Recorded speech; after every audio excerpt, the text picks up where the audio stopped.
আমার পাশে এক মেয়ে বসে পরীক্ষা দিছিল। পরীক্ষা শেষে প্রতিদিনই বলতো সব উত্তর দিয়েছি। আমাকে জিজ্ঞেস করলে মান সম্মানের খাতিরে বলতাম আমিও সব উত্তর দিয়েছি। শেষ পরীক্ষায় মেয়েটা বলল, গোল্ডেন না থাকলেও অন্তত 100% A+ থাকবেই। আমিও কম কিসে। আমি বললাম আমার গোল্ডেন টাকার কথা। রেজাল্টের কয়েকদিন পরে মেয়েটার সাথে দেখা। আমি বললাম কি খবর, কেমন আছেন? রেজাল্টের খবর কি? সে বলল ভালো আছি, A+ আসছে। আপনার কি খবর? আমি বললাম আপনার মতোই, বাস্তবে কিন্তু আমি ফেল। তো বললাম কোথায় ভর্তি হবেন?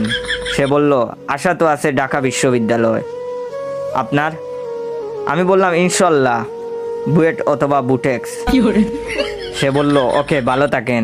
আমিও বললাম ওকে। দুঃখের কপাল, পরের বছর আমি পদার্থবিজ্ঞান আবার পরীক্ষা দিতে গিয়ে দেখি সেই মেয়েটা আমার আগে এসে বসে আছে পরীক্ষা দেওয়ার জন্য।